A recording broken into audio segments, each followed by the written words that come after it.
अस्सलाम वालेकुम dear students, welcome to GS academy. I am Nadeem Khan. Dear students, आज के दिन हम डिस्कस करेंगे चैप्टर नंबर 7 में से एक टॉपिक जिसका नेम है ग्रीन एलजी। ग्रीन एलजी के हवाले से आज डिस्कस करेंगे। ये वाला topic first biology chapter number 7 में से लिया गया है।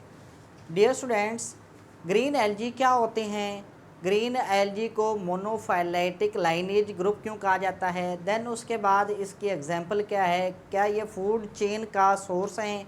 ये फोटोसिंथेटिक ऑर्गेनिज्म जैसा कि जो हमारे पास जो एक्वाटिक इन्वायरमेंट है, क्या उसके लिए ये ऑक्सीजन, एक्वाटिक इन्वायरमेंट के अंदर ये ऑक्सीजन और फूड का ये सोर्स हैं या नहीं? तो इसके बारे में हम डिस्कस करेंगे। तो वीडियो को एंड तक लाजमी देखिएगा ताकि ग्रीन एलजी के हवाले से आपके कंसेप्ट जो हैं वो क्लियर हो सकें। चलते आपने इस टॉपिक की तरफ। सबसे पहले हम देखेंगे जो ग्रीन एलजी है ये कौन से एलजी होते हैं। बेसिकली ये ग्रीन क्यों होते हैं? क्योंकि इनके अंदर क्लोरोफिल ए और बी, देन उसके बाद कैरोटीनॉइड पिगमेंट्स वगैरह पाए जाते हैं। क्लोरोफिल ए के अंदर क्लोरोप्लास्ट होता है जो कि ग्रीन पिगमेंट होता है। आपको पता ही है कि फोटोसिंथेसिस करने वाले जितने भी ऑर्गेनिज्म होते हैं उनके अंदर क्लोरोफिल पाया जाता है। इसकी वजह क्या है कि क्लोरोफिल के अंदर क्लोरोप्लास्ट जो होता है ये ग्रीन पिगमेंट पाया जाता है। उसकी वजह से जितने भी प्लांट होते हैं या जितने भी फोटोसिंथेटिक ऑर्गेनिज्म होते हैं जिनके अंदर क्लोरोफिल होता है उनका कलर क्या होता है? ग्रीन होता है। इसी वजह से ये ग्रीन एलजी कहलाते हैं। अब हम देखेंगे कि जो ग्रीन एलजी हैं बेसिकली इनको हम एंसेस्टर ऑफ प्लांट कहते हैं। ग्रीन एलजी को एंसेस्टर ऑफ प्लांट क्यों कहा जाता है? इसको इसलिए कहा जाता है कि जितने भी प्लांट हैं ये इवोल्व हुए हैं कहाँ से? ग्रीन एलजी से। यानी कि ग्रीन एलजी से पैदा हुए हैं प्लांट जो हैं ये ग्रीन एलजी से बने हैं। पहले ग्रीन एलजी थे, उसके बाद प्लांट पैदा हुए हैं। और किस से पैदा हुए हैं? ग्रीन एलजी से। तो बेसिकली इसी वजह से जो ग्रीन एलजी हैं इनको हम एंसेस्टर ऑफ प्लांट कहते हैं। एंसेस्टर ऑफ प्लांट इनको इसी वजह से कहा जाता है कि प्लांट्स का ओरिजिन कहाँ से हुआ है? ग्रीन एलजी से हुआ है। उसके बाद इसको हम मोनोफाइलेटिक लाइनेज ग्रुप भी कहते हैं। मोनोफाइलेटिक लाइनेज ग्रुप क्या है? बेसिकली जब आरएनए को स्टडी किया गया प्लांट और ग्रीन एलजी और प्लांट के जब आरएनए को स्टडी किया गया तो उससे हमें जो इन्फॉर्मेशन मिली उससे पता चला कि बेसिकली जो प्लांट होते हैं ये कहाँ से इवोल्व होते हैं? ये बेसिकली ग्रीन एलजी से इवोल्व हुए हैं। यानी कि ग्रीन एलजी पहले पैदा हुए, उसके बाद क्या पैदा हुए? प्लांट पैदा हुए।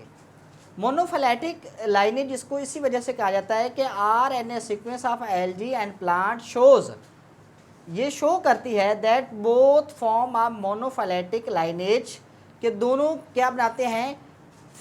दोनों बनाते हैं मोनोफाइलेटिक लाइनेज, एक लाइनेज बनाते हैं यानी कि एक सीरीज़ बनाते हैं मोनोफाइलेटिक।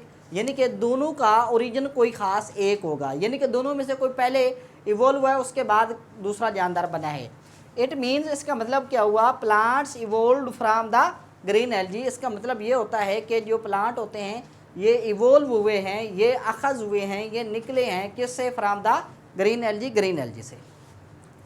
उसके बाद हम देखेंगे इसके अंदर पाए जाने वाले फोटोसिंथेटिक पिगमेंट को। फोटोसिंथेटिक पिगमेंट किसको कहते हैं? फोटोसिंथेसिस के अंदर हिस्सा लेने वाले पिगमेंट को हम फोटोसिंथेटिक पिगमेंट कहते हैं, क्योंकि इन्होंने लाइट को एब्जॉर्ब करना होता है। लाइट के अंदर डिफरेंट कलर होते हैं, तो डिफरेंट कलर वाली लाइट को एब्जॉर्ब करने के लिए डिफरेंट ही पिगमेंट पाए जाते हैं। वो पिगमेंट जो इसके अंदर पाए जाते हैं वो कुछ ये हैं। पहला हमारे पास है क्लोरोफिल ए, दूसरा हमारे पास है क्लोरोफिल बी, तीसरा हमारे पास है कैरोटीनॉइड।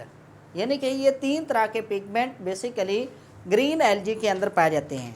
ये पिगमेंट कौन कौन से हैं? सबसे पहले है क्लोरोफिल ए, उसके बाद है क्लोरोफिल बी, उसके बाद कैरोटीनॉइड। ये 3 पिगमेंट इसके अंदर पाए जाते हैं।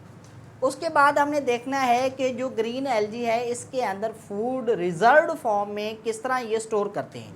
बेसिकली जो ग्रीन एलजी हैं इन्होंने रिजर्व्ड फॉर्म में फूड को in the form of starch store करना होता है।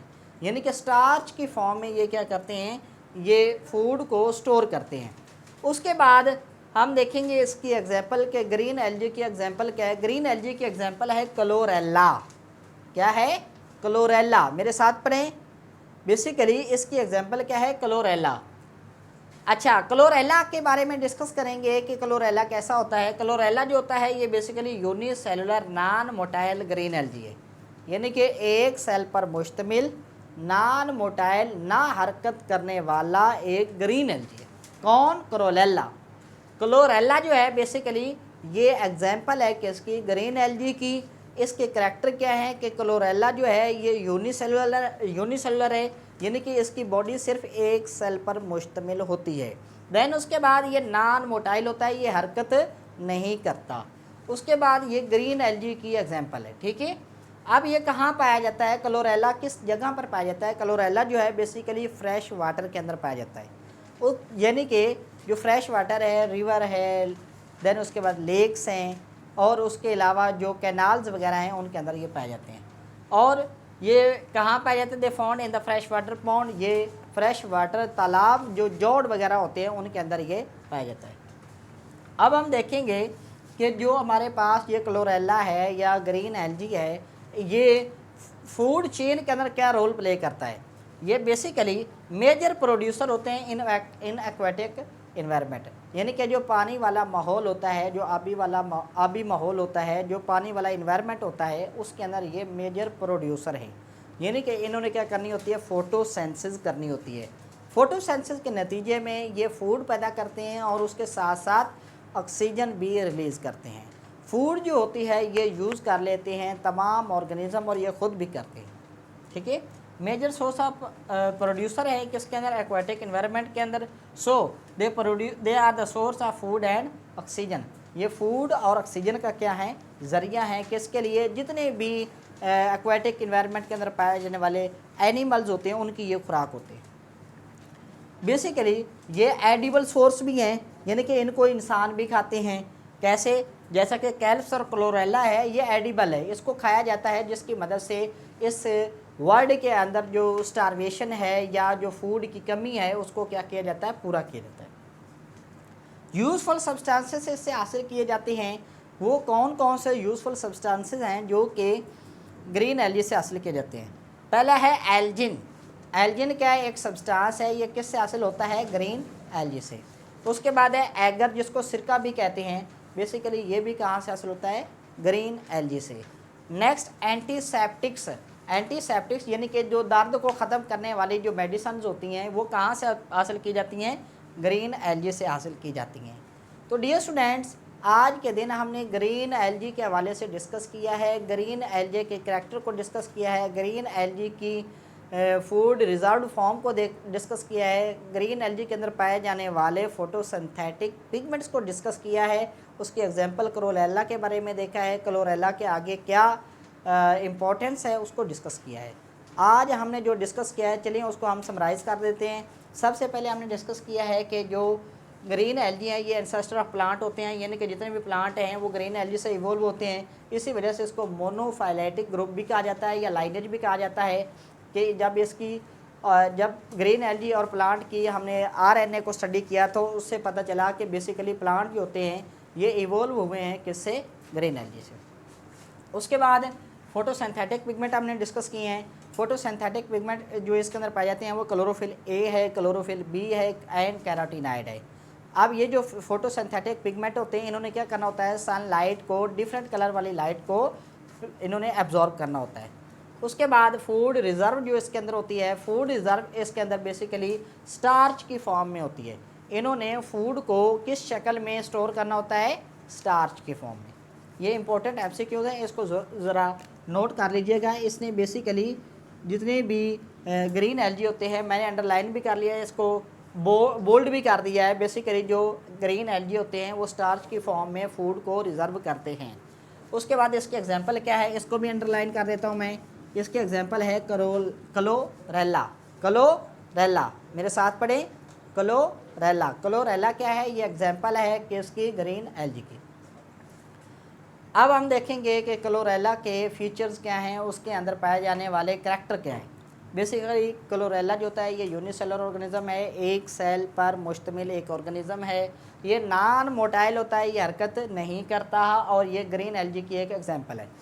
बेसिकली ये फ्रेश वाटर इन्वायरमेंट के अंदर पाया जाता है, यानी कि जो साफ़ पानी होता है, जो साफ़ जौड़ के अंदर पानी पाया जाता है, तालाब के अंदर पाया जाता है, नहरों में पाया जाता है, उसके अंदर ये पाया जाता है। बेसिक ये रोल किसका होता है, फूड चेन का। जितने भी एक्वाटिक इन्वायरमेंट है उसके अंदर ये मेजर प्रोड्यूसर हैं, इन्होंने फूड प्रोड्यूस करनी होती है। दैन उसके साथ साथ इन्होंने ऑक्सीजन भी प्रोड्यूस करनी होती है। वो ऑक्सीजन जो होती है वो जितने भी एक्वाटिक एनिमल्स होते हैं वो यूज़ कर लेते हैं फॉर रेस्पिरेशन के लिए। उसके बाद they are the edible source. ये क्या होते हैं, एडिबल सोर्स होते हैं, ये खाए जाते हैं, जिसकी वजह से दुनिया से खुराक की कमी को पूरा किया जाता है। उसके बाद यूज़फुल सब्सटेंसेस भी इससे हासिल किए जाते हैं, एल्जिन, एगर, एंटीबायोटिक्स वगैरह ये इससे हासिल किए जाते हैं।